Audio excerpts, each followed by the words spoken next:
All right, welcome to the Metal Bastards YouTube Hangout channel here on Oh yeah. YouTube.com. Oh We're gonna yeah, bring you let me tell you something, Metal Ben. I have the blood Jesus in my veins, and I'm ready for some Kiss. Oh yeah. well, Mean Macho Mike. You might not be ready for a good proportion of this kiss when it comes to part two, No. because we got a lot of bad to talk about in this freaking episode. Well, let me tell you something, man. I'm feeling some mojo. I'm feeling these weird vibes on this one album. I hear it's a real piece of shit. Oh, Hulk Hogan. Oh, he grinds my gears. Oh.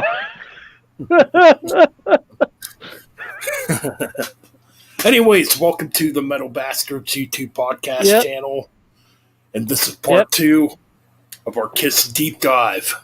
Kiss Deep Dive. Yep. Kiss Deep Dive, explicit, PG-14, and you get cheap entertainment for low prices. Pretty much, man. Pretty much. All right, so we ended it off with Creatures of the Night. We're talking about my favorite Kiss album. Now, we're starting this episode off strong. So, Creatures of the Night pretty much ended on a strong note. Well, it begins on a strong note with Lick It Up. First album without the makeup. Man. Now, apparently, I've seen pictures of it before, but I've never actually seen like vinyls or anything of it. Apparently, there's versions of Lick It Up where the band is on the front of the album with the makeup on. Yeah. I've never seen nobody like that owns copies of this stuff. You know, it's kind of like Creatures of the Night too. I forgot to mention this in my last video. There's a different album cover for Creatures of the Night too, where it's got the band on the front, but the cover's a little different with the makeup on. Yeah. Now, there is that version too without the makeup that got reissued in 1985, which has Bruce Kulick on the front of the album, that cover makes no sense to me because Bruce didn't even play on Creatures of the Night, but whatever. But anyways, back to Lick It Up, yes. So there is apparently two different covers to Lick It Up. Yep. In fact, I should have probably got a picture. You know what? I'm going to see if I can find it here. This would have been the final project with Vinnie Vincent, if I'm right. Correct. Yep, correct. Because drama. It seemed like with Vinnie, it seems like it just didn't work out as intended. Well, Vinnie left the band because I guess Kiss wanted him to sign a contract to be a member, and Vinnie Vincent never signed that contract. Why Vinnie Vincent never stuck around? Yeah, and that's kind of a dumb decision on his part. No offense, but I mean, maybe it was, maybe it wasn't. Who knows? But then again, we know what kind of businessmen Gene and Paul are. So who knows? And this would be and this album would be on a different record label too.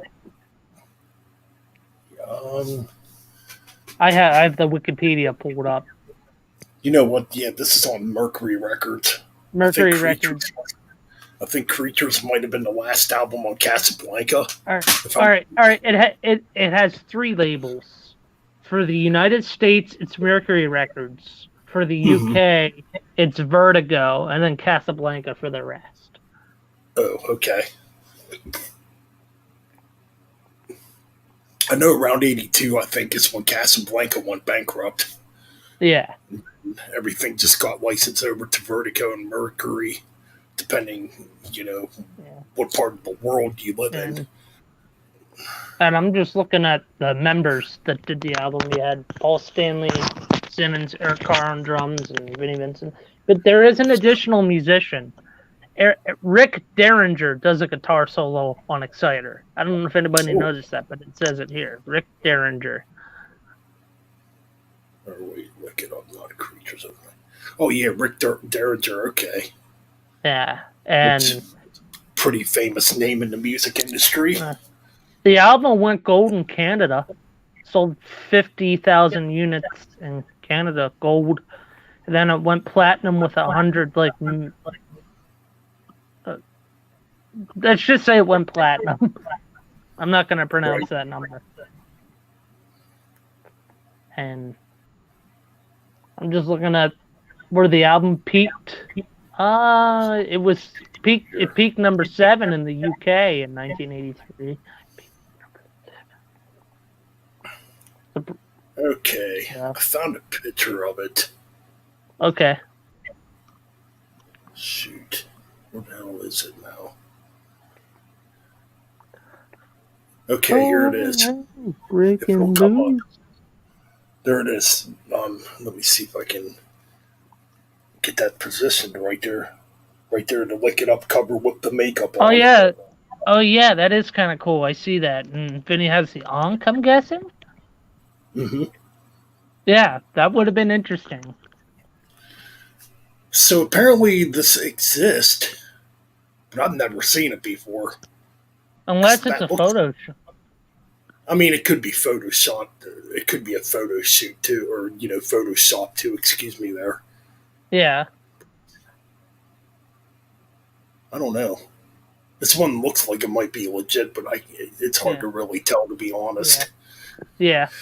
Yeah. So yeah, apparently there's a version out there with that cover. So be cool to kind of have it. Whether if it's not like an album, it's just maybe a promotion for the album, maybe like a real early promotion. Because I'm trying to think, when they took the makeup off. Well, yeah, it would have had to been before Lick It Up was released. Mm-hmm. Because that's a really good curiosity, though, if that cover actually exists or not. I'm pretty sure somebody who's a Kiss expert could tell me if that cover actually does exist. Well, we know one guy. Oh yeah, there's a couple people out there that Ralph, probably Ralph Kiss here, has. Dr. Fuck himself. Yep, that's true. Yeah. But this album, holy cow, it's a good album. Fucking great album. To Look It Up, man. Or Creatures of the Night. 10 tracks, and man, what a great album. Mm-hmm. So Great, really solid drumming. Sorry, I don't mean to cut you off. I was gonna say really solid drumming from Eric Carr on this album. Right, definitely. I mean, the album begins strong with Exciter. Exciter. What a great album. Has a little bit of speed to it. Mm-hmm. Yep. Bit of heaviness for the time. Mm-hmm. Yeah, man. Really good opener. Not to be confused with the Judas Priest track, Exciter. Two totally different songs. Mm-hmm. But yeah, I mean, really good opener. Mm-hmm. Then we get into Not for the Innocent. Oh, dude, great. Kick-ass track. Killer guitar playing by Vinnie Vincent. Yes. Excellent. An excellent Gene track, if I must say so. Yep. The weakest track on the album to me is the title track, Lick It Up. Lick It Up. Definitely the weakest. Mm-hmm. And the music video. Oh, go ahead. The music video. What the heck is up with Vinnie Vincent looking at music video? So yeah, Lick It Up's easily the weakest track on the album. I don't got to talk about the track because everybody should know it by now. Okay, moving on. We got Young and Wasted. Young and Wasted. Mm-hmm. Another excellent track. Another Gene song. Yep. Easily one of my favorites on this album. Mm-hmm. Absolutely great stuff. Yeah. Probably one of Gene's best tracks, too. Surprisingly, I have 4 favorite songs off this album. 2 of them were already said. This would be the 4th one. Yep. Great track. Then we get a speed metal track. Give me more. Eric Carr's just going off on the drums. Yep, Give me more. I mean, Yeah, Kiss basically playing speed metal. you know, Mm, it's a good fast tune. fast tune. So then the second half of the album begins strong too, with All Hell's Breaking Hell's Loose. Breaking, Great which is the track. better title. Which do you So think this had maybe out? Oops, sorry. so this had a music video too. Mm-hmm. I think. Yeah. This had a music video too. What a kick-ass tune this is. Mm-hmm. I mean, Is it a crime to say that? Is it a crime to say that there's only 2 singles off this album? To be fair, yeah. because there's some tracks on here that really deserve to be a single. Oh, definitely. But All Hell's Breaking Loose to me a way better single than Lick It Up. I mean, if Then we if get the album was if the album was called All Hell's Breaking Loose, it sounds a lot better than Lick It Up. Not gonna I think lie. that's a better. I think that's actually a better title, to be honest. Mm-hmm. All Hell's Breaking Loose. Really good track, though. Definitely Mm-hmm. awesome stuff. A Million to One, another good track by Paul. Yep. Mm-hmm. Another one. I mean, any of these songs could have really been a single, I guess. Yep. But Fits Like a Glove. Glove. Another Gene track. Track. Gee, I wonder what. what could this track be about? I wonder. Fits like a I glove. wonder. Yeah. Then we got Dance All Over Your Face, another cool track. Mm-hmm. You know, I wonder what Gene was singing about there. I'd like, I wonder what Gene was thinking right there. You know, And on the 8th dance day. over your face, dance that pussy all over your face. Yep. Or if you swing the other way. Yeah. Yeah. Dance that ass all over your face. Yep. Yep. Then we end the album with and on the 8th day, God created rock and roll. Rock and roll. excellent track. That track really should have been a single and had a video for it, I think. It could have been a single easily. I mean, That's my third favorite track. Man, great album. Great album. For me, it goes back and forth between this album and Creatures. Which one I like better? Is it a solid 10? Is it a solid? I think it's a solid 10. I mean, Lick It Up is definitely the biggest track on here. But the rest of the tracks kick ass on this freaking album. Okay, if Lick It Up was never a track on the album, but you had all the other tracks, would this be a perfect Kiss album? Fuck yeah, it would. Yeah, it would. And like you said, call it All Hell's Breaking Loose instead. It would be a perfect Kiss album. Probably their best album. So I guess Creatures is a little better than this in that retrospective because, yeah, Lick It Up is a weak track. There's just nothing to it. Mm-mm. And I just realized too, Lick It Up sounds like it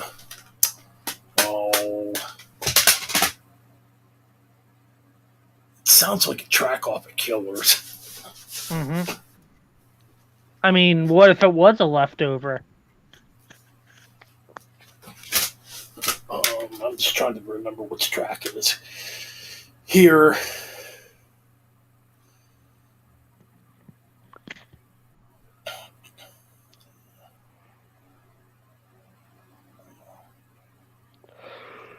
I think it might be down Partners in Crime. It kind of sounds like Partners in Crime a little bit. Mm-hmm. The riff that it does. But anyways, Lick It Up's definitely the weakest track on here. But besides that, Lick It Up is a freaking excellent album. That's an excellent album. Easily, well, it's definitely my non-makeup favorite Kiss album. Yeah. But yeah. So then Vinnie Vincent leaves the band, and we move on to 1984's Animalized. Yeah. Which has interesting year and album for the band. Interesting time. A lot of people coming in and leaving. Right, definitely. Okay. And again, the same label, Mercury Records again for this album. But you know what's funny? They title this album, the genre for this album. I'm looking on Wikipedia. Wikipedia calls it glam metal. Is Animalize really glam metal? I mean, I'm just trying to think of the album as a whole. I don't know. With the Emily Glammy sound, I don't know, man. That's kind it's not a. This is probably the last good '80s Kiss album. Because to me, this still has the heaviness of Creatures of the Night. I think. So this album was solely produced by Paul Stanley. Yeah. And the lineup is the lineup for the album: Paul Stanley, Gene Simmons, Eric Carr, Mark St. John, but additional musicians: Bruce Kulick guitar solo on Lowliest the Hunter and Murder in High Heels, Gene Bevore on bass guitar on Get All You Can Take, Under the Gun and Thrills in the Night. Desmond Child, never heard of him, was backing vocals. Alan Schwartzberg drummed overdubs, and then Mitch Wiseman, additional guitar. Oh yeah, Desmond Child's a famous producer. But anyways, oh yeah. So yeah, this album's self-produced by Paul Stanley. Now this time, Mark St. John comes into the band. But Gene's focus is not necessarily on Kiss at the time. This is when Gene started going to Hollywood and doing some acting. So yeah, Paul Stanley basically did this album himself. I mean, Gene was there, but... Which is kind of why at this time, Gene and Paul were probably on the worst of terms. Yeah. Because Gene has... Well, he's got writing credits on this album still.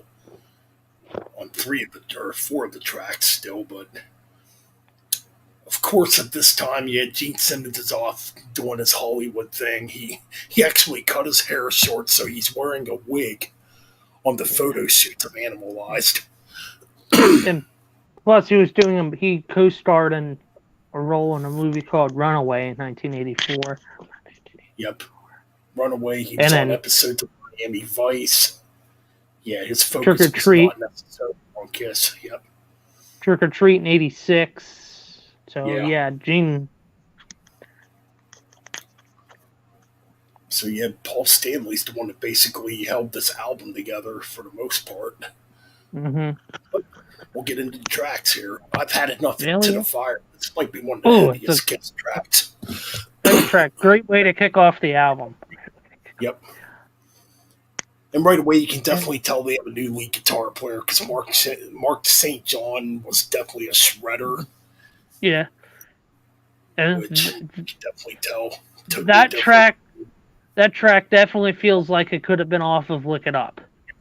Oh, yeah, definitely. It kind of has the same Exciter, you know. It has the same vibe as Exciter. Could have has that kind of side one vibe of Lick It Up. It's kind of fast, kind of speed metal like. Good. I think it's a great track. So then moving on to Heaven's on Fire. Yeah, the only single from the album, which... Yeah, it's mediocre. I'm going to go on record right now saying it's probably the weakest track on here. Yep. Again, it's another single... It's another track that's very simplistic, like the title track, Lick It Up was. Yeah. And that's pretty much all I got to say. In fact, I remember when I heard this when I was younger. This is before I got into Kiss. Yes, I didn't get into Kiss till 96. It took the original lineup for me to get into Kiss when they got back together in 96. Before that, I hated Kiss. And I remember the first time I heard Heaven's on Fire, I freaking hated it. Yeah. But then again, I didn't know much about Kiss either prior to that. I just knew a couple Yeah. tracks, at the time. But yeah, all in all, not a bad track though. Not a bad track. It's just mediocre. It's bland. It's a Paul Stanley song. It's best I can put it.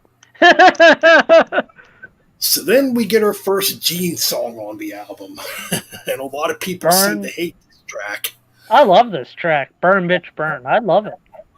I like it too. I think it's got a cool riff in it. It's got a cool riff. And, yeah, Paul Stanley doesn't sound bad on it vocal-wise. So, I mean, yes, some of the lyrics, I guess, are kind of silly, but whatever. Like the part where he goes, I want to put my log into your fireplace. yeah, that still makes me laugh. Gee, only, Gene, only, what are you talking about when you say that, Gene? Only Gene could put that in a Kiss song, and it would sound good. I want to put my log in your sandwich. Oh, Barnes, please stay out of this podcast tonight. Yeah, come on, shit, Barnes, go back to bed. Oh wait, Ship Barnes. I heard you had a new YouTube channel, Ship Barnes 666. I wonder how that's doing for you. Oh yeah, who's behind that channel? I really wonder. I saw that in my comments section the other day. Ben, you're looking at him. I did it just for fun.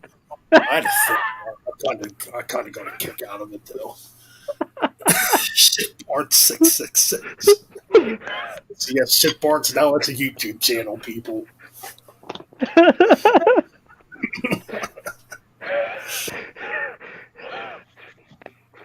Subscribe if you dare. Hey, I probably won't post anything on there. Not until I get a costume and stuff.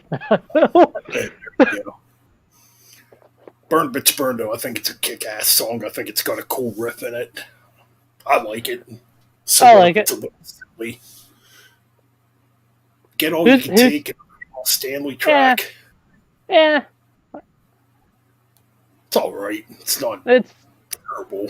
It's okay. It's okay. It's okay. But the next track I definitely like better. Loneliest the Hunter. Yeah. Good Gene track. Good Gene track. So then we flip the album over to side 2 with Under the Gun. This song Under the is Gun.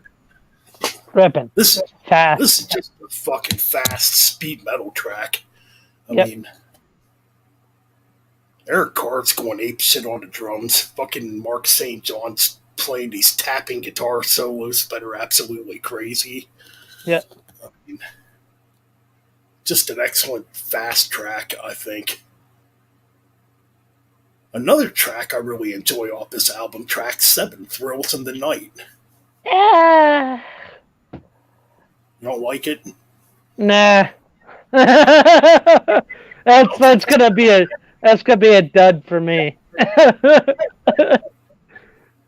It's alright. I don't think it's that bad.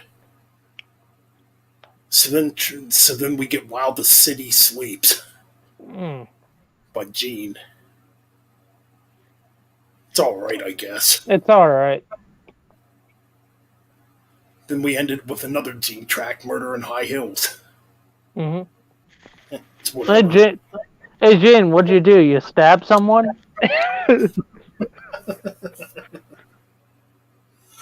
Anyway, that's Animal Zach, for you. Zach Blabbeth, what's up? What's going on? Zach Blabbeth, Speed King, and White Metal. Mm-hmm. So, Animalized, not a bad album. Definitely has a few on it. Yeah, give it a solid 7, maybe even a 6. I'd probably give it a 7. Yeah, it's not perfect, but probably the last good quality 80s Kiss album, because after that, the fans starting to shit. kind of like some of the next album too. I think after Asylum is when it really goes down the toilet. Mm-hmm. But what was I going to say here? Okay, yes. So they would go out on tour for Animalized. Mark St. John was only in the band. Jeez, he was only in the band for like 7 months, I think. Like he was going. And Well, he had an accident where his hand blew up and he couldn't play guitar or some bullshit. So I think he only played like 2 live shows with Kiss. I think the story goes he did 2 live shows and a jam session. Yep. And then he blew his hand out somewhere along that. So yeah, he was basically in and out. Yeah. He didn't cut the cheese, basically. Right. And plus, Gene and Paul never really cared for his style of guitar playing, anyways, because they thought it was just too flashy. I mean, this is guys, get ready. This is me and Mike's version of Gene Simmons. Well, you know. The one thing about Mark St. John, I will say, is that he's no Vinnie Vincent and he's no Ace Frehley. I know good talent when I see them, and yeah, he was a dud. Oh, congrats, Gene. Congrats. So apparently when Mark St. John was in Kiss, he would play one guitar solo. Then Paul would ask him to play the solo again, and he played the solo totally different. Mm-hmm. So he would never play the exact same solo, you know. Well, that's pretty much Mark St. John. Yeah. Not to talk ill will about the dead, but yeah, definitely the weakest link when it comes to being a Kiss guitar player. Yeah. Yeah. Okay. So Bruce Kulick's in the band now, and we go to 1980. Did I fucking mention the release dates on these albums? No. We forgot. Okay, so Lick It Up came out on, we'll do this 80. quick. So It Lick came It Up out- came out on September 18th of 1983. And it was recorded July through August of 83. So it was rather quick when it came out, basically. Then Animalized came out September 12th of 1984 and was recorded in May and July of 84. May through July of 84. Okay, so now we're up to the album Asylum, which came out on September 16th, 1985. So basically, a year between albums. I like a couple tracks on here, but not the whole album. I do like a few tracks on here. Yeah, there's definitely stuff on here I don't like, but we'll get into the album. We get a new studio. Well, not a new studio, but still the same record label. That's what I meant. Mercury Records still. So so already 4 albums with Mercury Records with the label. So this one is produced by both Paul Stanley and Gene Simmons this time. Mm-hmm. So I guess Paul got Gene's focus back on Kiss. Well, not exactly. Originally, Gene was wanted to write the album. Then Paul put his 2 cents in, Gene put his 2 cents in, and then they started. Apparently, I don't know if the sources are credible, but this is some stories from Bob Ezrin and some other people that they were bickering about the track listing for the album and stuff, and Gene Simmons almost tried to quit during the recordings of this album. So I did hear that, yeah. So Gene's focus is still in Hollywood, pretty much. Mm-hmm. So let's get into the album. King of the Mountain. Great. That's that's my favorite track off this album, to be perfectly honest. I think it's a cool track. Any way you slice it, this track's whatever. Yeah. What are you singing about, Gene? What are you singing about? Pizza, cheese, cake? I think he means. I'm gonna emit another Gene Simmons imitation. He means cake. Any way you slice it. What's your Gene impression, Ben? If you have. I don't know if I can do a Gene or not. Well, Any way you slice it, well, that was a track I wrote. Obviously, about going in between the V level of the female. You know what I mean? That's actually pretty. That's That's actually probably- pretty accurate. That's pretty accurate. I'm not gonna lie.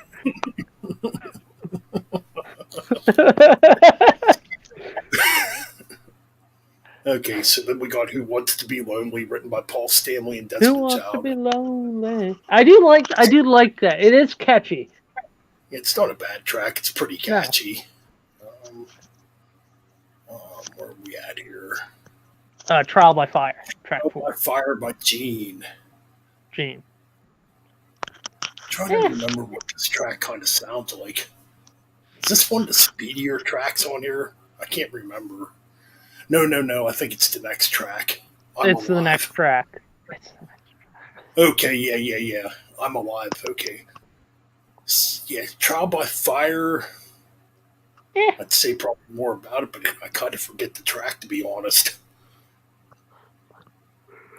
I'm Alive. Okay, this is a speed metal track here. Written by Stanley. Mm-hmm.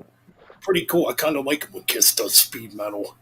Yep. There's actually 2 on this album, too, because the next track's speed metal. Love's a Deadly Weapon. Mm-hmm. And you get a high scream from Gene in this track, like a Halford-like scream. Which is kind of weird. Yeah, which King of the Mountain, Trial by Fire, and Love's a Deadly Weapon are really the only tracks I like off of this album.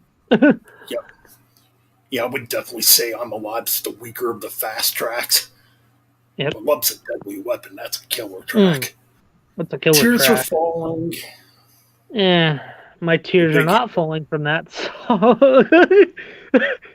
There was a time where I kind of liked it anymore. I just can't really stand this track. Yeah, it's commercial.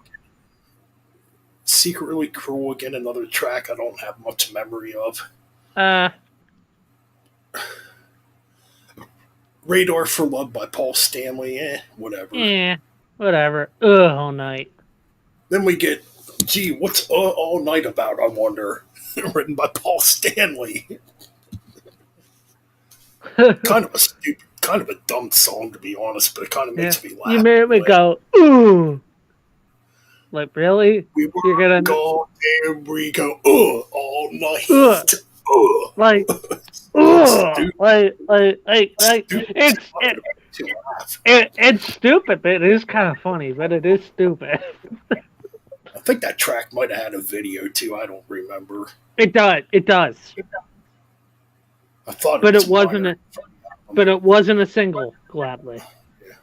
Yeah. So this album only has one single, which is "Tears Are Falling." So okay, I guess there's 4 tracks on Asylum that are pretty decent. Yeah. I mean, I guess for me, I'd have to really go back and revisit this album again to see what the 3 tracks that I kind of forget right now sound like. It doesn't get better. Oh boy! Well, I hate to break it to you, chat room, but like Wade Barrett would say, I'm afraid I've got some bad news. Let me do it better. I'm afraid I've got some bad news. It don't get better from here on out. Because on September 20th. No, wait a minute here, jackass. What do you mean it doesn't get better? I remember Kiss in the 70s when it was good. Jackasses. Well, Mr. Funk, you were around in the 80s too, and you have to know this era of Kiss probably sucks too, or this era of Kiss wasn't the greatest after Animalized in Asylum. What are you talking about? I have no idea what's going on here. I was drugged and dragged onto this podcast. Oh, yeah, sure you were, Terry. Anyway, on September 21st, 1987, We get crazy night. More like what's a better term for crazy nights? Shitty night. Shitty After night, listening to drunk. this album, Shitty night. Nah. bad hangover night.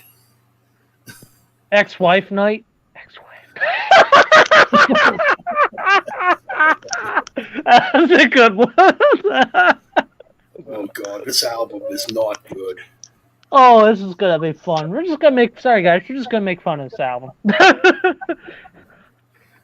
Crazy, crazy nights to begin this piece of garbage album. Holy crap, this is a bad track.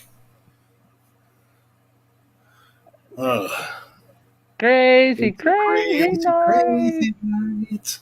More like. This song is annoying. Why are the lyrics like this? So here we are again with Kiss following trends. Yeah. This time, instead of trying to be disco, now they're trying to be like John Bon Jovi. They're trying to be like John Bon Jovi and Bruce Springsteen. I'll Fight Hell to Hold You track 2. This song's kind of catchy. Yeah. But again, it's very poppy. And then I think the next track Ralph ripped on real good. Bang, bang. You'd swear it's a G track, but it's not. It's a full song. I'm gonna bang, bang you. Stupid song. Oh, Ben, I have it shows what the song's based off of on the Wikipedia. I'm reading off of Wikipedia. According to Paul Stanley, Bang Bang You is a classic story of boys and their toys. So Paul, we didn't know you were into that stuff, Paul. What the fuck?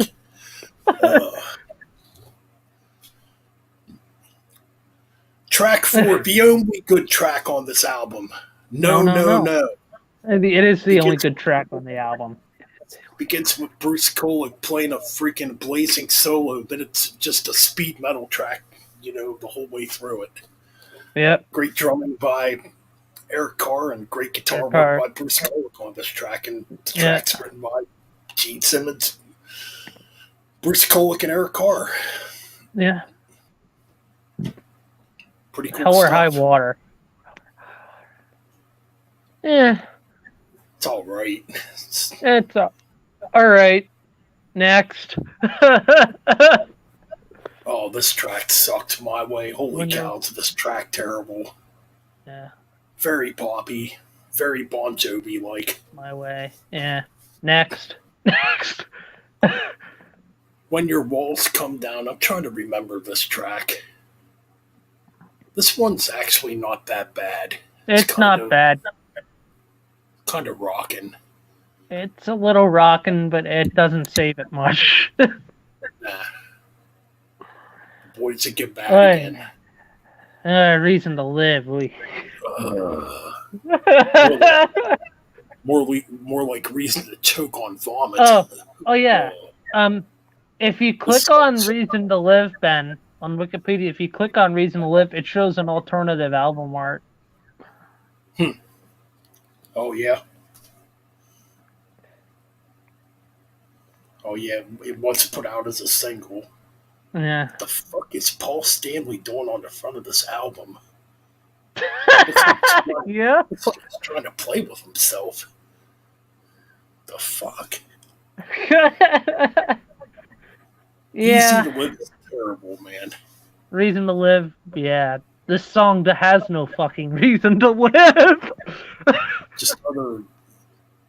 This reminds me of that. It reminds me of that terrible Foreigner song. Yeah, it really does. What song is that? I Want to Know What Love Is. Oh, it's bad. Yeah.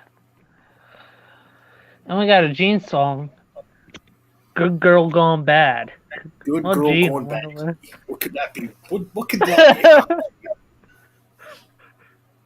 Typical, perverted Gene track. Well, you know, they're all girls go bad sometimes. Well, no shit, Gene. Oh shit. Where are we at here?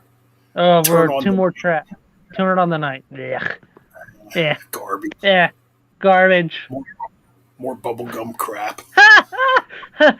I just looked at Wyatt's comment.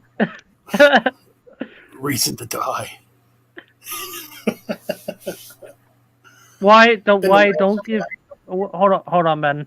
Wyatt, don't give me and Ben ideas for a new alter ego, Gene the Pervert.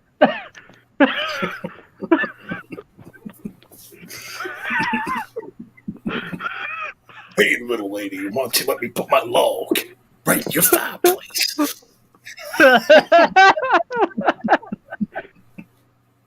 All right, let's end this shitty album, Thief in the Night. Yeah. Garbage. Another garbage. Track, but it's not that great. It's not that great, and yeah, this album gets a 3.5. Oh, jeez, I'd give it maybe about a 3.5. That sounds reasonable. 3.5, reasonable. So where are we at here next? Okay. Oh boy, hold, grab your pants, people. Grab your pants. Grab your popcorn.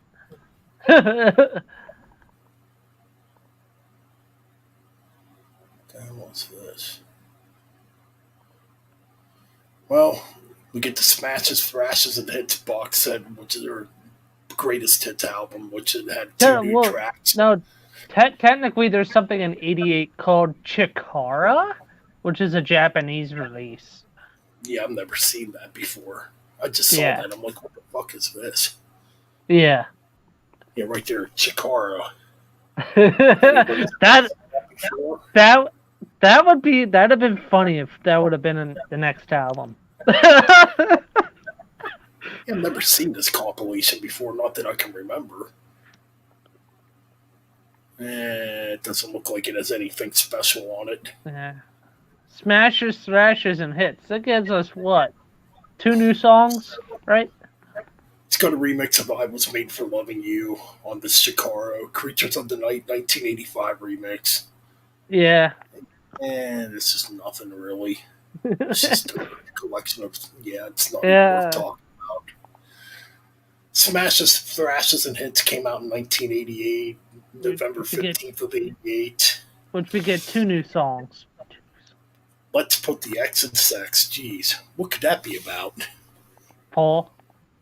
And then Paul sings another new song, You Make Me Rock Hard. Well, no, I don't want to make you rock hard, Paul. What the fuck, dude?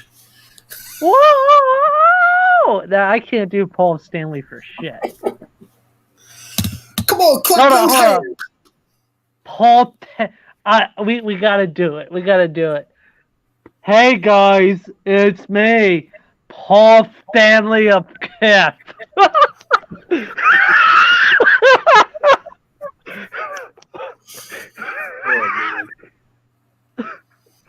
But yeah, both these tracks suck, so they're not worth talking about. They're both terrible. Terrible, but not as terrible as this next album. But laddies. Well, guys, grab your popcorn, grab your beer, grab your popcorn, hold your balls tight, and if you're a baby, fucking cry. Yeah, but laddies, if you thought Crazy Nights was bad, it only gets worse from here. Yep. No. Oh, what do you mean? This album's perfect. I don't know. I don't know, Uncle Barney. What do you have to say about Hot in the Shade? I think it's a great masterpiece. I think Hot in the Shade is the greatest Kiss album in the whole discography. What do you think, Moody? What do you think, Moody Booty? Oh, no, Booty Moody don't give a fuck, motherfucker. He's pissed off. He's pissed off. I'm still pissed, motherfuckers, that you don't like my fucking band. Okay, you shut up, too. Anyways, this piece of garbage. Hey, what album? This album doesn't exist in my book. I can't see it. Can you, Ben? Where'd it go? Nope.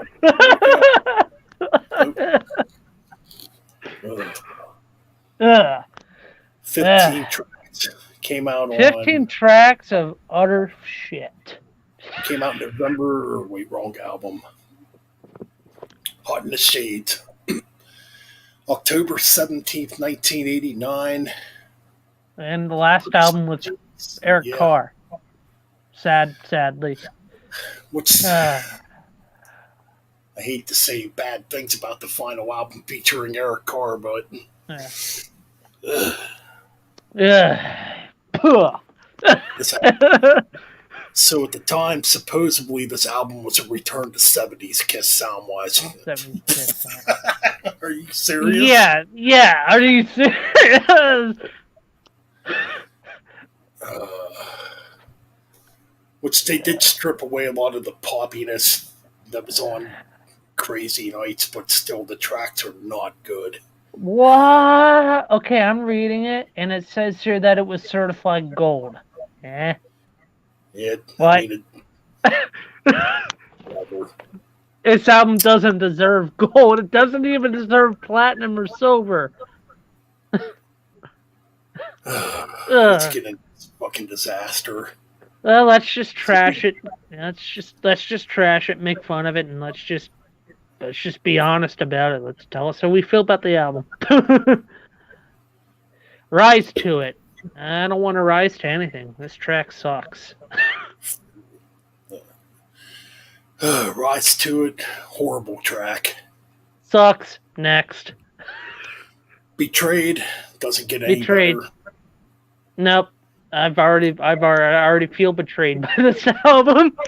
So track 3 is Hide Your Heart, written by Paul Hide Your Stanley, Heart. and Holly Knight. Done better by Ace.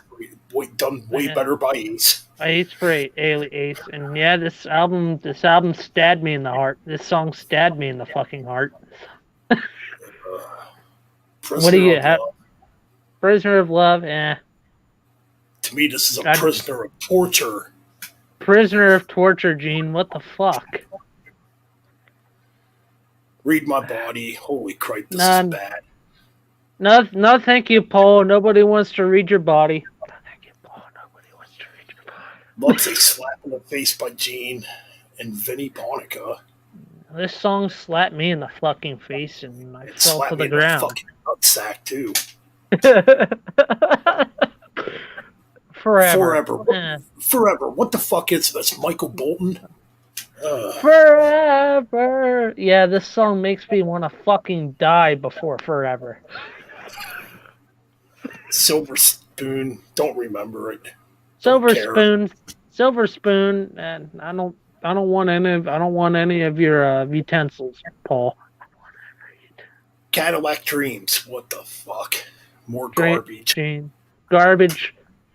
King of Hearts. King of Hearts. Yeah. I'd rather not play with those cards. More like King of Suckiness. No, not King of Hearts, Ben. King of Jack Tards. It's the name of the song. King of Jack Tards. Oh, just terrible. The street tickets away. Written by Gene Simmons and Tommy Thayer. What trash. Huh? What? That song put me to sleep, Ben. I'm sorry. This album's put me to sleep. Yes.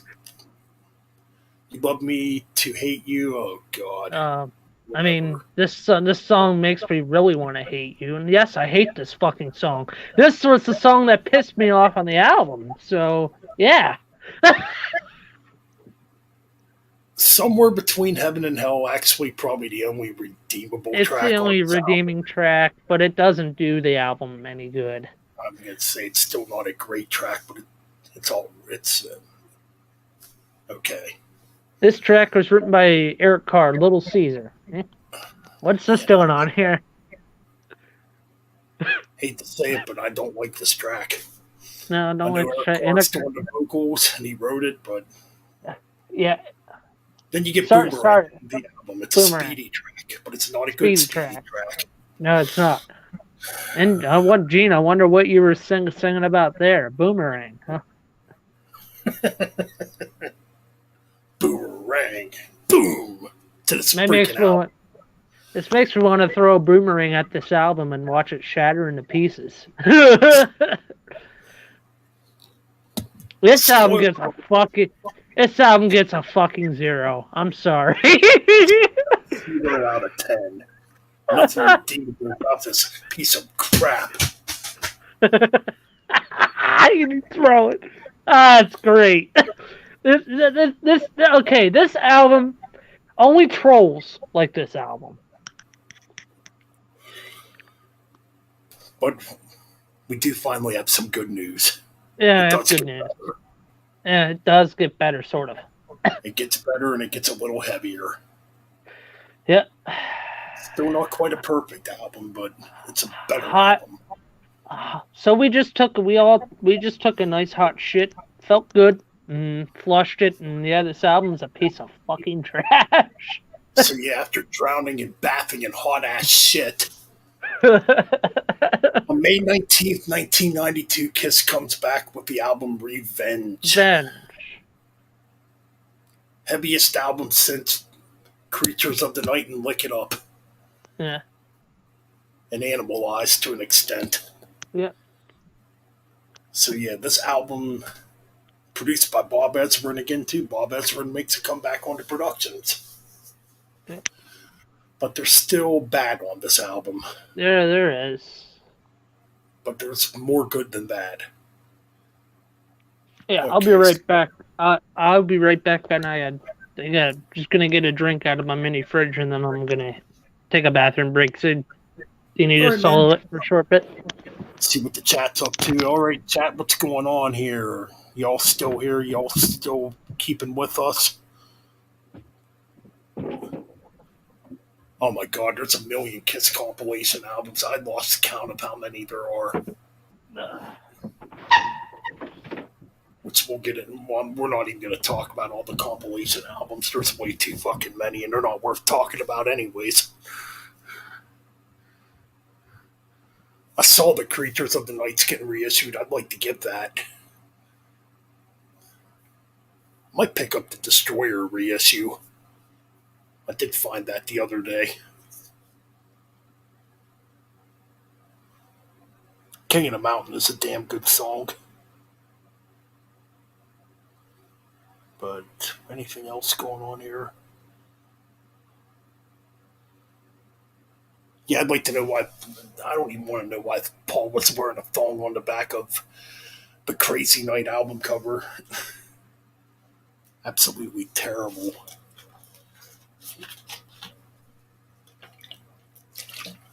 Pretty much it for the chat. Don't see any other comments.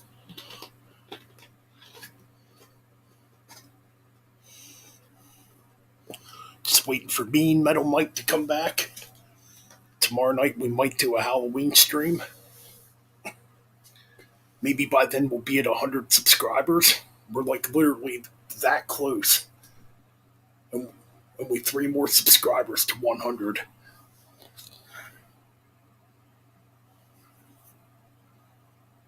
So that'll make the Halloween stream even funner. Currently at 97 subscribers, so man, definitely subscribe if you come around here and you're new. Because we're gonna do shit like this all the fucking time.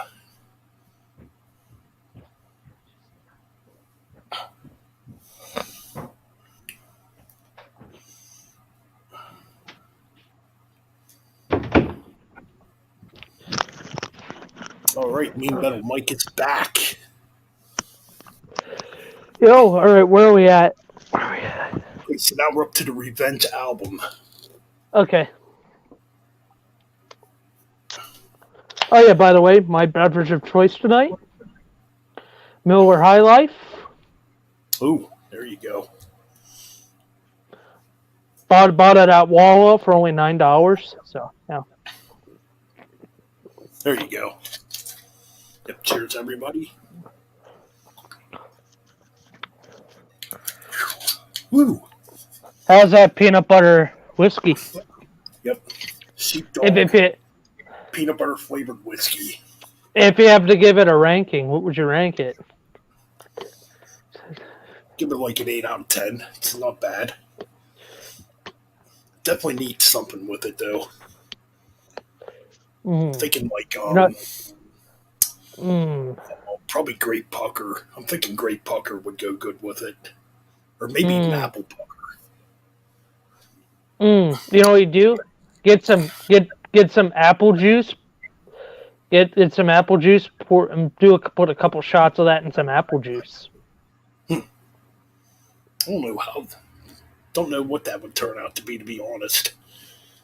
Kind of interesting. Yeah. All right, so now we get into Creatures of the, or not Creatures Night. of the Revenge, which came out in Yeah, 1992. Revenge. Yeah. And we begin the album strong with one of the heaviest Kiss songs, Unholy. This song kicks fucking ass, man. It kicks ass. Now this is what I want to hear out of Kiss. Well, interesting. It says here on Wikipedia the writers are Gene Simmons and Vinnie Vincent. Yeah, Vinnie Vincent did do some writing on this album. But it didn't last. But he didn't again. You know. So yeah, that ripped is cool though. And yeah. Wait, it does say Eric Carr drums on Card. That's yeah, Card Jam 81. But yeah, Eric Singer. Yes, Eric Singer is the brand new drummer on this album. Yes. Yeah. So yeah, replacing the late Eric Carr, because unfortunately we lost Eric Carr in November. Yeah, very sadly. Yep. The same day as Freddie Mercury. And then additional personnel: Vinnie Vincent, Kevin Valentine, Dick Wagner, and Jamie St. James. Never heard that one, but yeah, backing vocals. All right, so, but yeah, Unholy, killer track, man, just heavy. And the Gene song. This is definitely what I want to hear out of Kiss. And definitely you can hear the demon. Oh yeah, in definitely. This track. Mm-hmm. Great track, great way to begin the album. Great riffs. And double bass in the track too by. Yeah, there's double bass in the track too by Eric Singer. Yep. Then we get into Take It Off. Take It Off, and Paul. A track about strippers, of course. Of course, yeah. Yeah. It's filler. Tough Love. Tough Love. Yeah. Stand. Spit. It's okay. By Jesus. Yeah. Whatever. It's whatever. Track 4, Spit. It's a decent track. Spit. Spit. Which is written by Simmons. Kind of a heavy track. Yeah. Not too bad. Kind of silly, though. And then the tribute song. Yeah, and the next song is the tribute song for Eric Carr, basically. Yep. God Gave Rock and Roll to You. Right. Which is a ballad. I would say it's a ballad. So this track, ironically, first appeared on Bill and Ted's Bogus Journey on that soundtrack in '91. That's where this track originally appeared. And this would be Eric Carr's last performance with Kiss.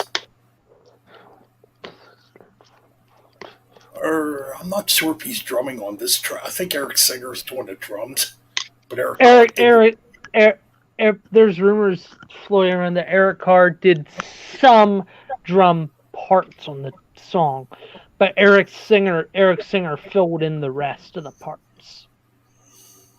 All right, so then we get into one of the famous Gene songs on this record. Domino. Yep, Domino. Because when that bitch bends over, I forget my name. Yeah. Okay, so we got Heart of Chrome. Yeah. It's all right. It's all right. Thou shalt not. Track, now this one kicks ass. This one really kicks ass. Yeah. This one almost sounds like something Metallica would have probably wrote. Mm-hmm. It's pretty damn heavy. I do like Thou Shalt Not. Every time I look at you, it's a ballad, kind of like Forever. Yeah. Paralyzed. Paralyzed is a pretty decent Gene track. Decent track. Yep. I Just Wanna, kind of silly. I Just Wanna, yeah. And then Car Jam. When I first heard I Just Wanna on I think it was on Kiss Alive 3 years ago. I thought he was saying fuck, but he's not. I just wanna fuck. I just wanna fuck. I just wanna forget you. It's just stupid. I just wanna yeah on that song. So yeah, there's still a lot of filler on this album, but there's Yeah. a few killer tracks. Like the songs that are good. Yeah, and then the songs that are bad. They're pretty bad. So Car Jam 81, this one kind of pisses me off because they redid Ace Frehley's guitar parts with Bruce Kulick. They should have just left him be. They should have. Because it was a really cool riff too by Ace. Ace. Very, very cool technical drumming from Eric Carr on this. Oh yeah. And this track would turn into a future Ace Frehley song on Frehley's Common. I'm trying to think of what song it is though. I can't remember. But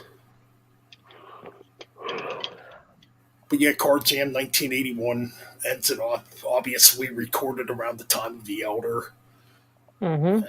Yeah, that's pretty much Revenge in a nutshell. Then we get Alive 3, which came out the following year. Yeah. I think this is an underrated Alive album, but there's a lot of people that don't like this album. Well, the track listing, I got the track listing, 17 tracks. Creatures of the Night, Deuce, I Just Wanna, Unholy, Heaven's on Fire, Watching You, Domino, I Was Made for Loving You, I Still Love You, Rock and Roll Night, Lick It Up Forever, Take It Off, I Love It Loud, Detroit Rock City, God Gave Rock and Roll to You, and Star Spangled Banner. So. All right, so yeah. The version of I Was Made for Loving You sounds way heavier, much heavier than how the studio version sounds. Yeah. I mean, I think it's a cool collection of live stuff because you do get like some of the classics too in here. But you get more of the 80s because of that time. So they kind of you would. Yeah, you got a couple 70s, yes. Yep. Watching You, that one's really heavy sounding on here. Yep. Oh yeah, Domino. Domino's track 7 live. I Still Love You, that one sounds pretty damn cool live. Yeah. What else? Detroit Rock City. Well, I guess that's all you got from the 70s. Yeah. So you got Detroit Rock City. I'm just looking here. Rock and Roll All Night, of course. I Was Made for Loving You and Watching You. I guess we had a couple tracks from that era, but anyways, still kind of cool. I know a lot of people don't care for Alive 3. Yeah. And then we get Kiss Unplugged in 96, which March 12th, 1996, yeah, Kiss Unplugged came out. Which recorded August 9th, 1995, and this would begin the original lineup being reunited. Yep. First time Ace and Peter jammed with Gene and Paul since the late 70s. And this is where Kiss does those big Kiss conventions and stuff, and I think that's where Paul and Ace kind of start coming in on. Which I'm not really the biggest fan of acoustic albums. No. It's kind of a cool collection of tracks here, though. You got Coming Home. Plaster Caster. Going Blind's definitely freaking great. Yeah. Do You Love Me? Domino. Yeah. Sure Knows Something. World Without Heroes, Rock Bottom, See You Tonight, I Still Love You, Every Time I Look at You, 2000 Men, Beth, Nothing to Lose, Rock and Roll All Night, and Got to Choose on the Japanese release. You got. So you still got Bruce Kulick and Eric Singer in the band at the time, but Ace Frehley and Peter Criss do play on here. Yep. And of course.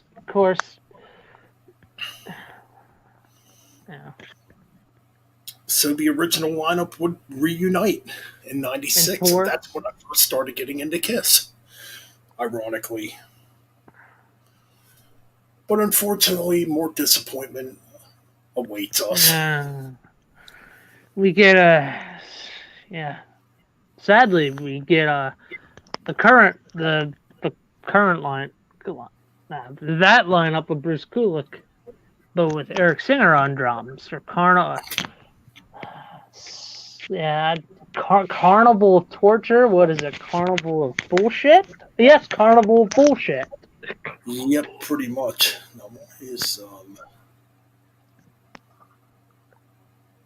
I'm just trying to do something here. Oh, okay, my bad. Okay, you get this little compilation called "You Wanted the Best, You Got the Best." Nothing to really talk about. It's just basically a greatest hits between the first, or the greatest hits of the first two live albums, and you get this long interview with Jay Leno, with the original band back together. Yeah. Yeah, Kiss Tells All with Jay Leno. And then we go into, we get a greatest hits album. Yeah, we're not going to talk about that. Then Carnival of Souls, which originally, I believe Carnival of Souls was originally supposed to come out in '96. Yeah. Either '95 or '96. But I haven't heard rumors of even '94. Yeah. Because I remember on one of the Kiss videos, they were talking about the album, and they showed the artwork for the album. Obviously, this is not the artwork they showed on that Kiss video. You know what would have been weird? Use that artwork, same setup, but what if it was the original lineup in makeup? But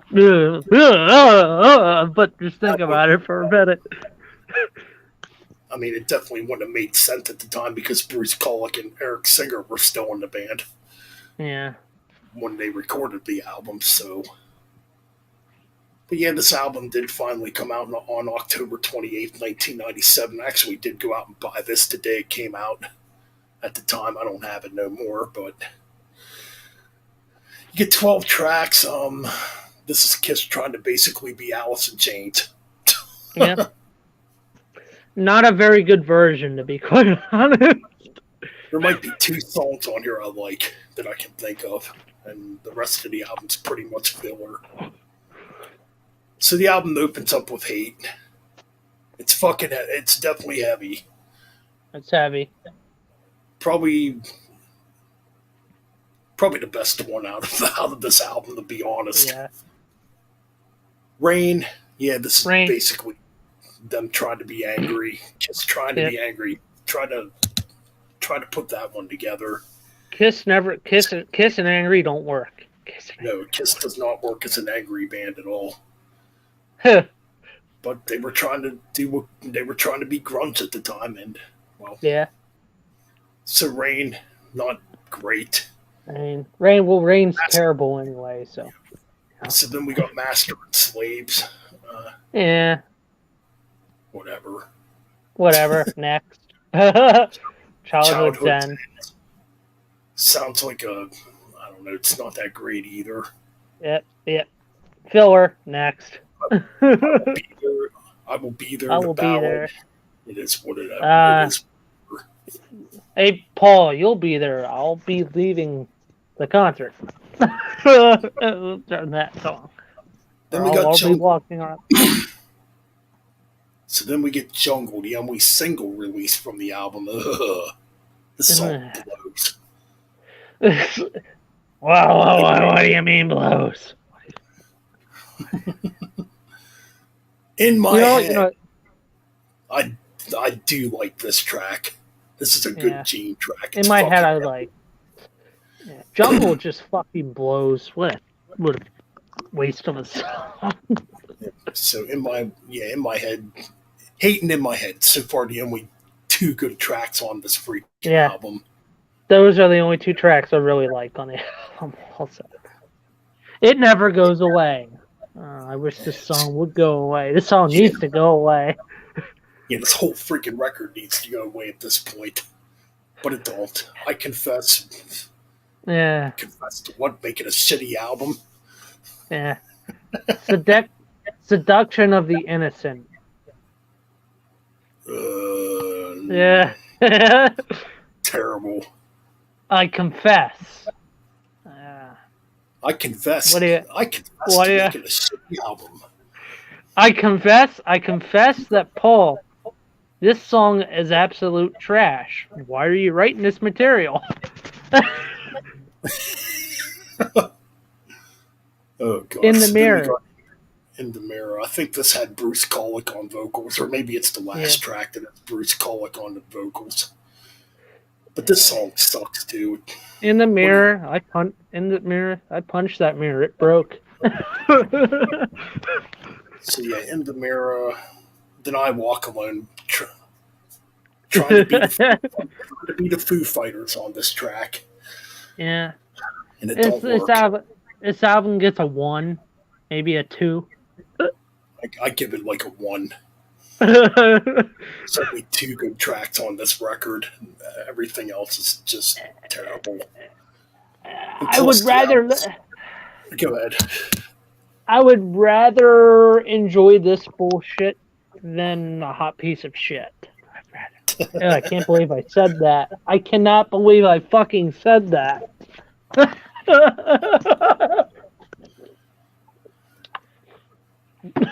Laddies, I'm afraid it doesn't get any better after this either. It gets worse. Well, you would think with the original lineup back together, this would be exciting. I was very excited at the time for this album. I remember it. I'm like, yes, finally. And I'm kind of fairly new as a Kiss fan at this point. And I didn't know Kiss much before that, so at this point I knew all the albums. Because I went and got them all on cassette tape around this period. And I was excited for Psycho Circus. I really was. And I thought the single Psycho Circus was really good at the time. But unfortunately, this album is another letdown. This only has maybe one heavy track, and the rest is just.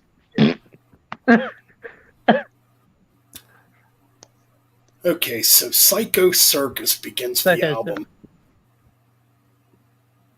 Great track. It sounds like classic Kiss. Yeah. But then we get into Within. I actually kind of like this track too, I guess. It's love without hate, hate without fear. Yeah. Gene's doing the whole demon thing. Yeah, Within, that's a heavy one. Heavy one. I pledge allegiance to the state of rock and roll. Rock and roll. It's alright. Into the Void, the only appearance by Ace Frehley on this record. Now, this is where it gets disappointing. This is all you get from Ace on this album. The rest of the guitar tracks are done by Tommy Thayer. And I don't know who did the drums. It might have been Eric Carr, or not Eric Carr, Eric Singer. It says Eric Singer, yes. Yep. So, yep, Into the Void, yeah, it's a pretty good Ace song. Yeah. We Are One, written by Gene Simmons. Okay, whatever. Whatever, next.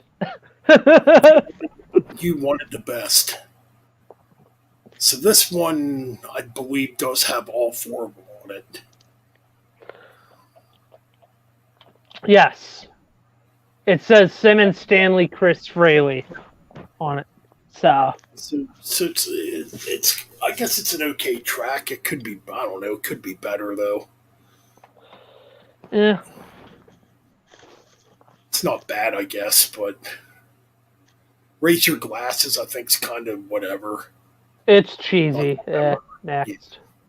I finally found my way. Just again, another kind of mediocre track. Yeah. Is this the one Dreamin'. Peter Chris sings on?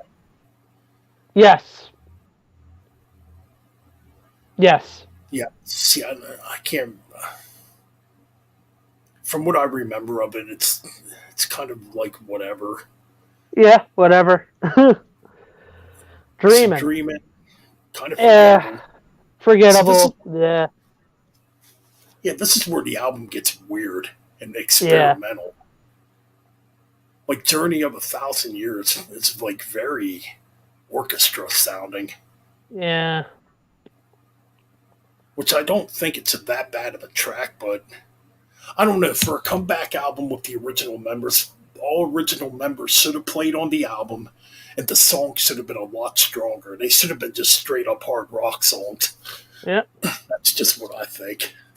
And the next is we get the last thing Peter Criss ever did with Kiss, album wise, is a live album, which is Symphony, Alive, IV Symphony. I forgot about this on the Japanese edition of Sonic, or not Sonic Boom, Psycho Circus. You get a bonus track, In Your Face, which that song does kick ass. It should have been on the regular album. Yeah. Anyways, that's pretty much it. And you get like a live bonus disc. But anyways. Yeah, so you get a live 4. Well, you get another Very Best of Kiss album, whatever. Yeah, Live 4, the Symphony album, which it's kind of weird because there's only one disc that's a symphony disc. And the rest is just Kiss. Yeah. Okay, so out of all the Alive albums, this is definitely the worst. Worst. But it's not a horrible. It's not a horrible listen by any means. Nah, I mean this is the last release with Peter Criss on. So this came out in '93, if I remember. Yeah, okay, July 22nd, 2003. This came out. I mean, which Peter Criss plays on. Peter Criss is drumming on all the tracks. They didn't. They had Eric Singer on standby, but Peter did it. So. Yep. Which I got to see. Sorry. Go ahead. So I got to see Kiss live around this time, and Peter Criss was on drums when I seen them. Mm-hmm. I thought he did good. I mean, I don't know. He sounded good to me when I saw him live in 2003 here in Hershey. Track listing. Well, we started off with Deuce, Strutter, Let Me Go Rock and Roll, Lick It Up, Calling Dr. Love, Psycho Circus, Beth, Forever, Going Blind, Sure Know Something, then Shandy. Yeah. And they play a lot of stuff on this one. Yeah, this one's kind of interesting. Yeah, you do get some different tracks on here. Like you get Shandy, which has never been on a live album that I know of. Yeah, Sure Know Something. Yeah, that's a new one. Going Blind, I think. Yeah. Yeah. Just looking here. Yep. It's got a decent track listing. But then we get into the orchestra part of the disc. Detroit Rock City, King of the Nighttime World, Do You Love Me, Shout It Out Love, God of Thunder. It's mainly Destroyer tracks. Yeah. Except for a few. Love Gun, Black Diamond, Great Expectations, I Was Made for Loving You, and Rock and Roll All Night. So basically, you're getting over half the Destroyer album, with the exception of 3 tracks. I mean, like to me, I didn't really notice the orchestra on this disc, to be honest. No, I didn't either. But then again, I guess because Destroyer did have a lot of orchestra on it originally, so. But you get more fucking greatest hits albums, the Millennium Collection. You get Instant Live, Kiss Instant Live. Interesting, that came out in 2004. Gold in 05. Yep, Instant Low, yeah, Gold. a lot of this millennium crap. Yeah. The Best of Kiss Volume 3. Ooh, look at 2008. There's like a Japanese thing for 08. Alive the Millennium Concert. Is this the one? No, there's one next. There's one after that. It's in Japanese, but it's like in English. Jigoku. I'm not even gonna try and pronounce that. Jigoku, however the fuck you pronounce that shit, yeah. A remix album. What the fuck? Kiss Live 35, 2008. What the fuck? Yeah, these aren't even really worth talking about. Look how horrible that looks, artwork-wise, for Kiss Alive 35. Just look at that. Ugh. Yeah, it is a pretty bad album cover. Yeah, yeah, Then we interesting. finally- Yeah, but is it even worth talking about the track listing on this? No, Sonic Boom. Yeah, Nah, not really. I mean, it's got 100,000 years on it. yeah, But its yeah. tracks that aren't any different than any other Alive album. Let's go to 2009's album, Sonic Boom. After 11 years, we finally get a Kiss album. Yeah, but The why would Scab Kiss era. Scab Kiss? Yeah. Get rid of Tommy Thayer and Eric Singer. As much as I like you guys, get rid of the fucking Ace and Peter makeup. Get your own makeup. Yeah. Sonic Boom. So this is supposed to be a throwback to the 70s Kiss albums. You said piss album. Piss. Yeah, that's what it should be called at this point. Piss. Piss.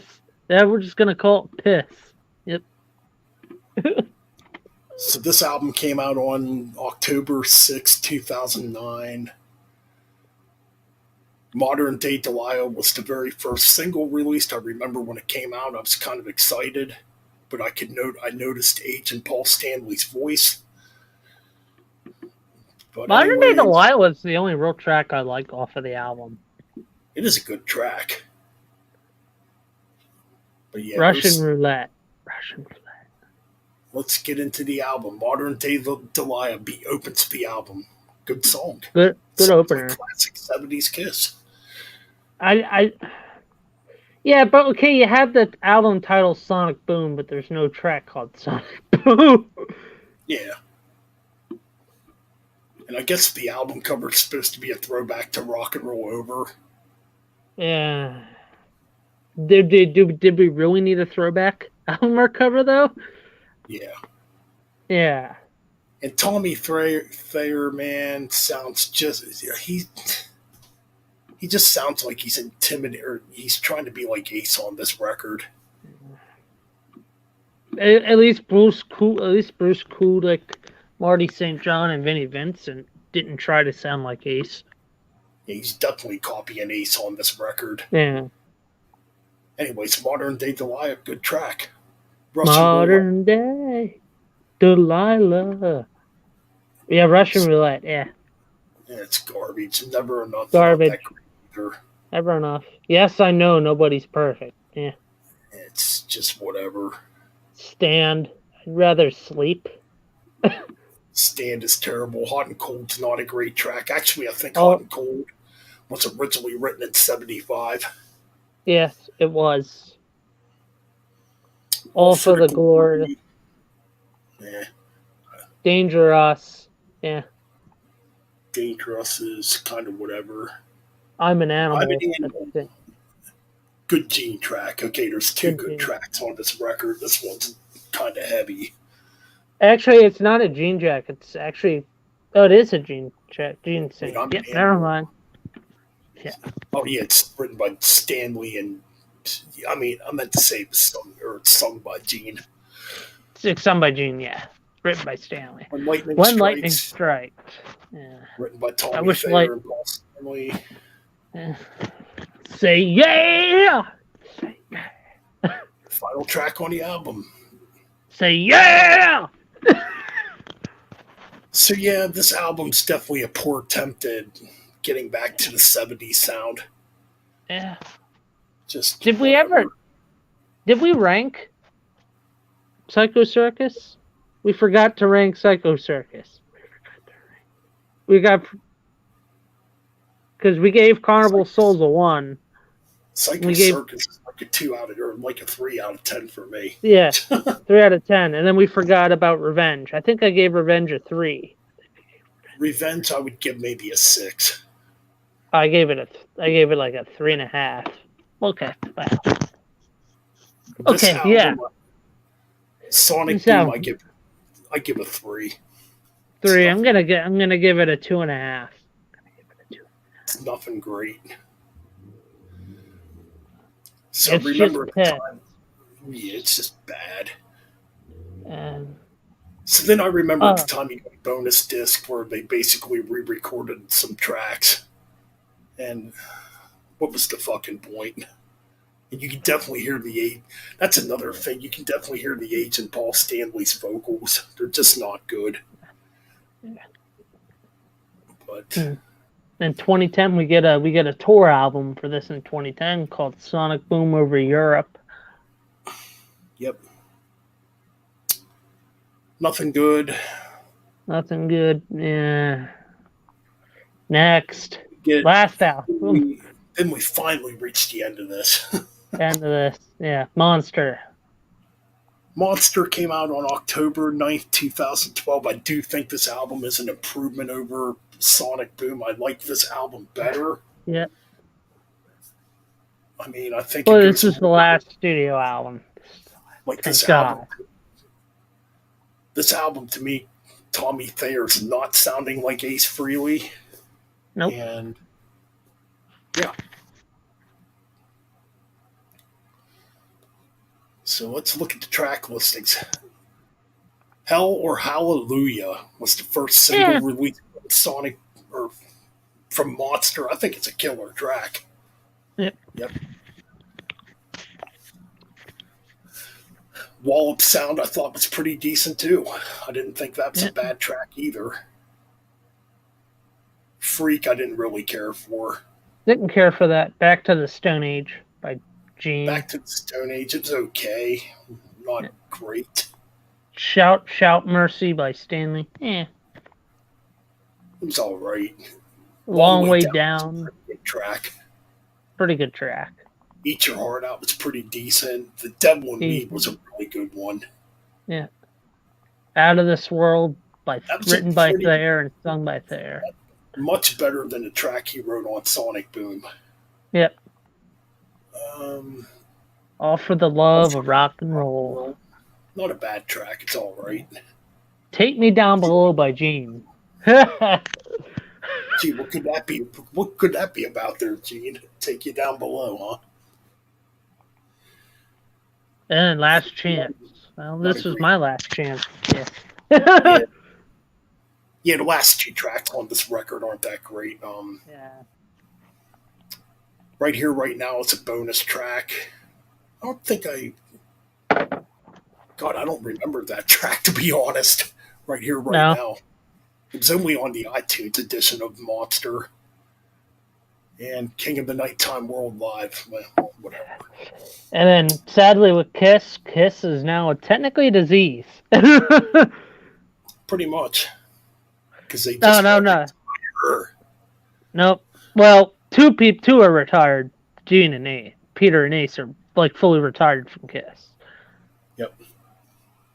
But and Kiss will never go away because when Gene and Paul go, they already have plans set in stone. If anybody doesn't know about them, I know about them. I think you probably have heard rumors about it too. I think Ralph mentioned it too, that they're going to have younger people come in and be the new Gene and Paul. You can't! They're irreplaceable. Despite what Kiss is, Gene and Paul are still irreplaceable in Kiss. Once Gene and Paul Ace, Gene, and Paul, Peter are gone. Kiss is fucking dead. See, really, it's funny because it's really not new news, or that's not really new news because Gene and Paul have been saying this for years. That once one of them goes, Kiss is going to continue on. I mean, just stupid. I would rather go to a Kiss cover band concert than this reunion. This like farewell tour bullshit. We've heard it so many times. You've said it in '96. You said it in 2000. You said it in 1999. You said it in 2014. You said it in 2018, and you guys are still playing. Pretty much, man. So yeah, what's that's up, pretty Jeff? much. Oh, what's going on, Jeff? How's it going, man? Yeah, Jeff. Jeff. If you rewatch this, you will see me and Ben rip hard into a hot piece of shit. Quite a few of the albums. This was definitely the weaker side of Kiss. Yeah, I just call it piss. It got pretty weak, and then Yeah. Monster, it's probably the best of the latter era Kiss albums. What's up, Mosh Creek? Yeah, I can't talk right. Mosh Pit. How's it going, man? Speed King, Wyatt's Metal Life. Yeah. What's going on, guys? So, how would you rank? So how would you? So now let's do this. How would you rank '80s Kiss? Not the albums, but rank the decade from a 1 to 10. So okay, let me think about this. So, see, I should have wrote this out. I was actually just thinking this too at the end. We should have done this on the last stream too. Yeah. With the '70s Kiss. Well, '70s going into '82. Fuck. Or did we do it? Did we rank them? Yeah, we did. A lot of those got it. I don't think we did. Well, if we didn't, we're stupid. Okay, so '80s Kiss. Okay, weakest out. Okay, oh man. That's easy. Hot in the Shade. It's easy. Hot in the Shade. Let me look at the studio albums here again. Yeah, we'll rank the '80s here. Well, we already did.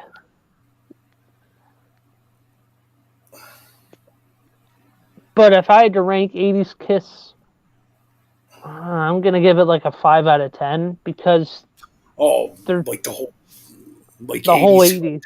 You mean '80s up to current? Yeah. 2012. Yeah. Yeah, I think I'd give it like a 4 out of 10. 4 out of 10. There's only 3 albums in that period I really like. Yeah, you're right. You're right about that, Jeff. I heard about that with Kiss. Yeah, you're right about that, Jeff. About that.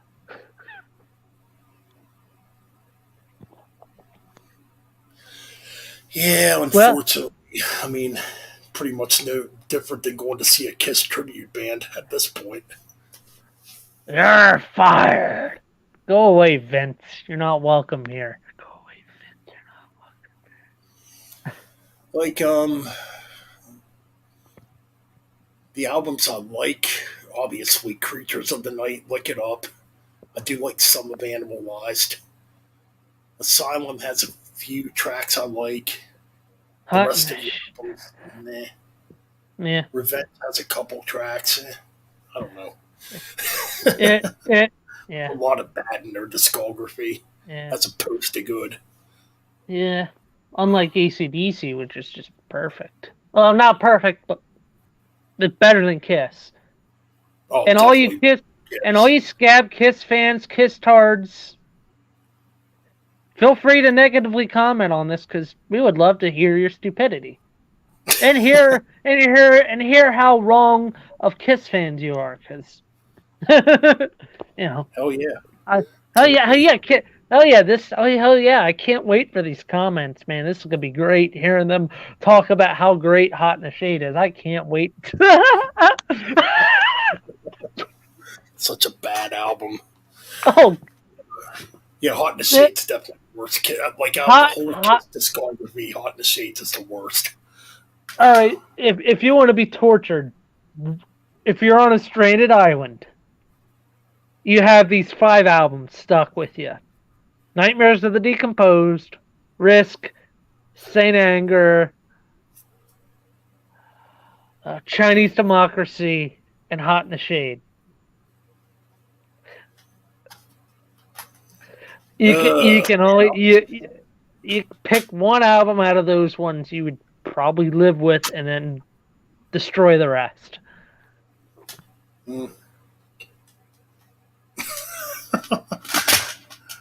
I'll just go jump in the ocean and become shark bait. They're all bad. Oh man. But fucking, I'll torture myself with Saint Anger. at least I know it's Lars on drums. Trash can. Oh man. Anyway, what time is it? It's only 1:14 now. Yeah, man. Anyways, this is part 2 of the Kiss Part 2. dive retrospective. Next up will be a deep dive later on next month. And you guys know what? I believe for November we're going to do Uriah Heep. That should be really fun. That should be really fun to deep dive into. Yeah, more fun than Kiss. More fun than Kiss. Yep. So we got that on the horizon. Scorpions possibly. AC/DC. And we are planning to do a deep dive on 1983 next year sometime. Next year. Shatterman 756, what's going on? Metal! That's what he said. So yes, there's going to be a deep dive on those bands. Yeah, and I'm thinking for New Year's weekend, we might do a deep dive on 1982 since to end off the year. Yeah. And who knows, guys? Maybe next year, maybe the end of this year, we might have a surprise guest. Who knows? Yep. We'll see what happens. Because we definitely want this motherfucker, this awesome dude on here. Hell Dr. yeah. Claw. Damn right. And that's definitely in the works too. Getting Ralph on the show. Mm-hmm. And yeah, that's pretty much what's up so far. There's going to be a bunch of shit coming, hopefully in 2023. We're definitely going to do heavier bands too. 2023, also 2023 is going to be a great release for more old school thrash and more good old school stuff's coming back in 2023. Like, I'm thinking, like, as far as deep dives or whatever. Exciter. I mentioned that for 2023. Exciter, yes. 2023. Probably. I wouldn't mind. There's a lot of bands I'd like to do. I'd like to do Raven, Anvil. Well, Anvil's, I don't know if Anvil's got a lot of albums too. Yeah. Great Merciful Fate. Merciful Fate. That, you know what, Merciful Fate, that was going to be done this weekend actually. And, well. I'm just thinking of other bands. And you guys can throw up bands in the chat too. Hey, if you guys comment on either my channel or Ben's channel and asking us for a request for a deep dive, we'll do it.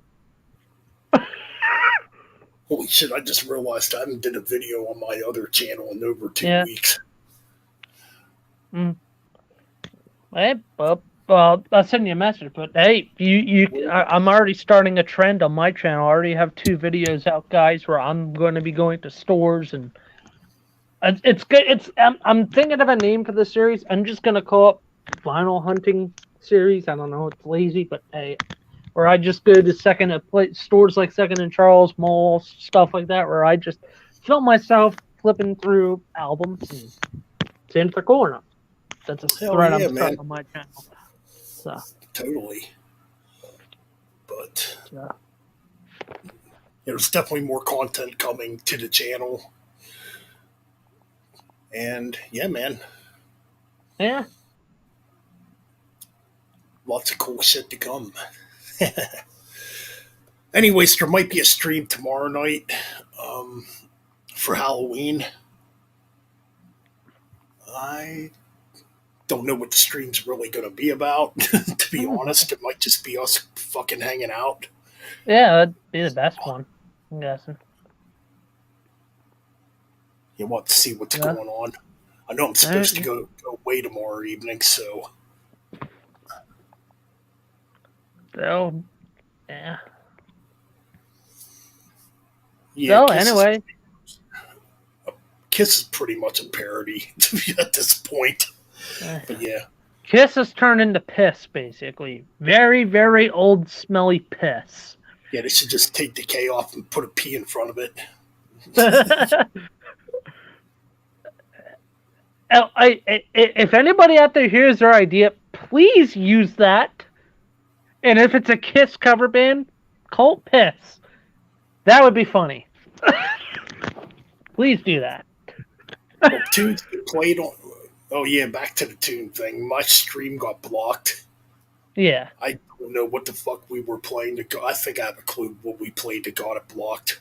Like, you gotta be really careful about what tunes you play on YouTube.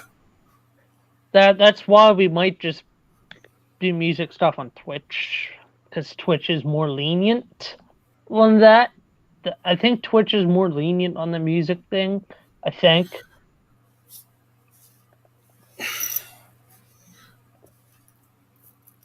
Yeah, I mean, before we go, let's see what's in the metal news, or what's. We can check some metal news quick. Yeah. I mean, we've been live for 1 hour and 40 minutes. Yeah. All right, take care, Jeff, man. Probably going to do a stream tomorrow night, too. Yeah. More likely. If you want to stop by. Stop by. Yeah. Well, this is streaming on Twitch right now, actually. I don't know how to save my videos to Twitch, though. I'll go on Metal and Jackson and see what's going on. Actually, at the time when we're live, I forget it's even being streamed on Twitch. I forget. I have a Twitch channel too, and I forget about it. So, hey.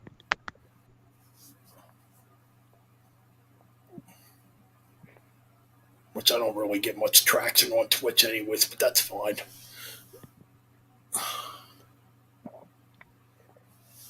But the radio shows, oh yeah, I was talking about that. Those are still going to happen. Yep. I want to get the sound thing figured out, though, where the music actually sounds clear through the stream. Mm-hmm. I'm not sure how to fucking do it, though. Bastards Radio. There we go. Kind of there we equipment. go. Here we go. Sub it off. We have the Metal Bastards podcast, and we have Bastards Radio. Metal Bastards Radio, yes. Totally. I'm just seeing what's in there. Dead Kennedy drummer dead at 63. We can still play a bunch of underground shit. Yeah, we need to play. Yeah. But people want Iron Maiden and Ozzy all the time. That's not going to happen all the time. No. Nope. Because that's the stuff to get your channel taken down. Your videos blocked. It. Which I think's bullshit. A lot of new shit's in the news. Ugh. I haven't even really paid attention to what's going on in the news as of late when it comes to metal. I'm looking.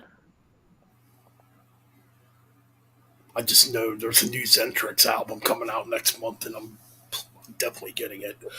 What did I do with it? Oh, okay. So this, I don't want our channel to get taken down, but I do want to say this.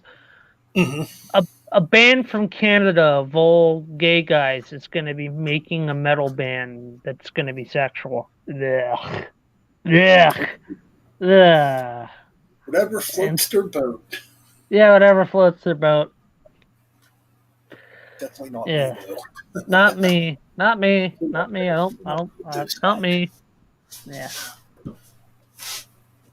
Mick Mars has retired. Yeah, I don't give a shit. I haven't been paying attention to that at all. I mean, The story he's leaving because of the issue. He's having issues with the drummer being an ass. Well, So he said, I just can fuck see it, that in. Tommy Well, Lee. Mick Mars, I mean, the thing with Mick Mars too, he's not in the greatest health. Like he's got a really bad back. Like he can barely move on stage. So yeah, just let him retire and enjoy the let him enjoy the rest of his life. So John, not you. I'm talking to John. Five Finger Death Punch. John, I have some news for you on Five Finger Sister Fuck.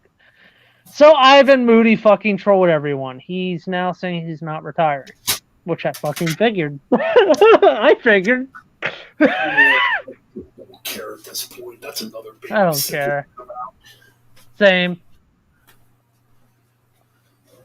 And they're really not even that big of a fucking band. Let's be real. They're not that big of a band. They're not that big of a band. Kiss played two-timer on Masked. Okay, that's... Okay.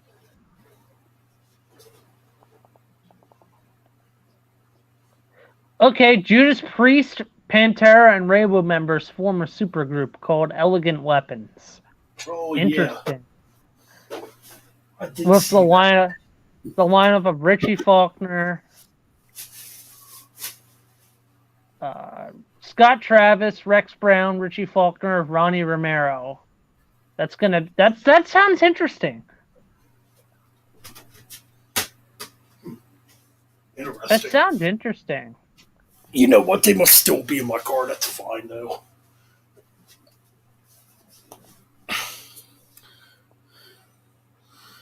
Yeah, that sounds interesting. Elegant Weapon. If they put like a demo out or something, and they start putting stuff out, I'll give it a shot. Oh yeah. So I mean, if I had, sorry. No, go ahead. I was saying if it has Richie Faulkner, Scott Travis, Rex Brown, it's got to sound pretty good. I'd imagine. I think it'd be pretty good. Could be interesting. Here's a shocker.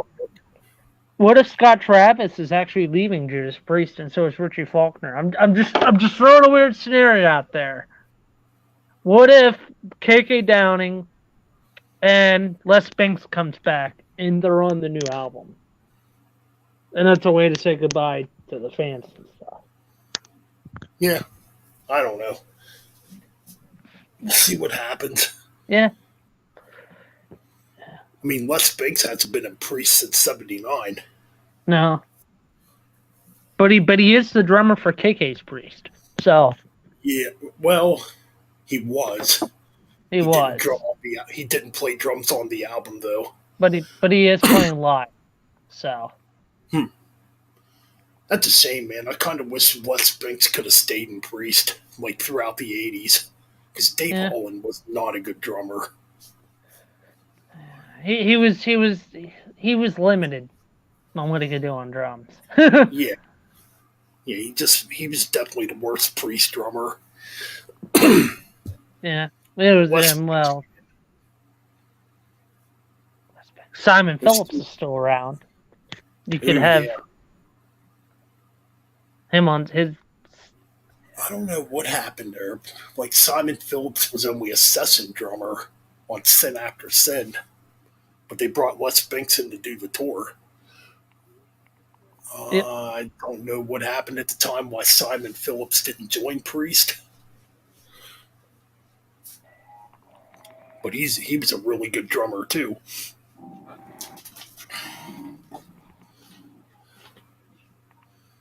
Yep. Tell you what, we might do some music tomorrow night. Yep, I might. Anyway, I'm gonna tap out. I'm really tired. Yeah, I'm getting kind of tired. So. Yeah, this stream's pretty much over. Anyways, this is the Kiss Deep Dive. Kiss Deep Dive. Yeah, if you like it, probably. like it. If you don't like it, don't like it. We don't give a shit. Pretty much.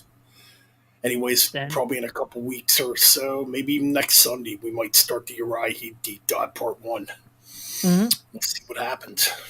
Yep. But I think I'll be ready to do part 1 by next Sunday. Anyways, Yeah. that's the stream for tonight. Yeah. We And you are remember, out. we are out.